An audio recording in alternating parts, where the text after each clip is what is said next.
Hi hello നമസ്കാരം. അങ്ങനെ വയനാട്ടിലേക്കുള്ള ചുരമൊക്കെ കയറി ഞങ്ങൾ വയനാട്ടിലെത്തി കേട്ടോ. പിന്നെ ഇനി ഇവിടുന്ന് അങ്ങോട്ടേക്ക് നമുക്ക് കുറച്ച് ദൂരം മാത്രമേ ഉള്ളൂ. പക്ഷേ അതിന് മുന്നേ നമുക്ക് എന്തായാലും ഭക്ഷണം കഴിക്കണം. ഞങ്ങൾക്ക് എല്ലാവർക്കും നന്നായിട്ട് വിശക്കുന്നുണ്ട്. 1:30 കഴിഞ്ഞിട്ടുണ്ട് ഞങ്ങൾ ഭക്ഷണം കഴിക്കാൻ കയറുമ്പോൾ. ഒരു ചെറിയ കട നോക്കി കയറിയതാണ്. ഊണാണ് പറഞ്ഞത്. നമ്മൾ ഹെവി അങ്ങനത്തെ ഫുഡൊന്നും കഴിക്കേണ്ട വിചാരിച്ചിട്ടാണ് കേട്ടോ മീൽസിലേക്ക് കടന്നത്. നല്ല ഭക്ഷണമായിരുന്നു.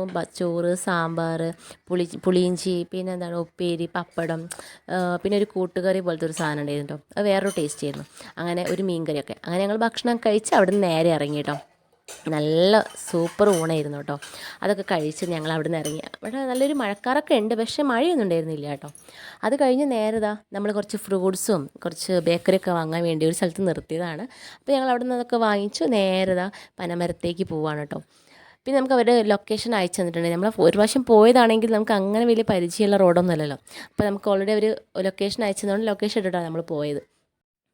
പോകുന്ന വഴികളാണെങ്കിലോ അതിലേറെ മനോഹരമാണ്. വയലും പാടങ്ങളൊക്കെ ആയിട്ട് വളരെ നമുക്ക് കണ്ണിന് കുളിർമ നൽകുന്ന കുറച്ച് കാഴ്ചകൾ എന്ന് പറയില്ലേ, അതൊക്കെ തന്നെ ആയിരുന്നുള്ളൂ കേട്ടോ. അങ്ങനെ ഞങ്ങളിത് അവരുടെ അഗ്രോ സ്പോട്ട് ഫാം സ്റ്റേയിൽ എത്തിയിട്ടുണ്ട്. ഇതാണ് നമ്മുടെ ആ ഒരു വ്യൂ കേട്ടോ, അവിടുത്തെ പുറത്തുള്ള. അപ്പോൾ നമ്മൾ ഉള്ളിലേക്ക് കയറുകയാണ്. അവർ ബ്രിജിത്ത് ഇവിടെ ഓൾറെഡി ഉണ്ടായിരുന്നു. അപ്പോൾ അവർ വന്ന് ഗേറ്റൊക്കെ തുറന്നു തന്നു കേട്ടോ. അങ്ങനെ ഞങ്ങളിനി ഇവിടെ എത്തിയതിനു ശേഷമുള്ള ബാക്കി വിശേഷങ്ങൾ അടുത്ത വീഡിയോയിൽ.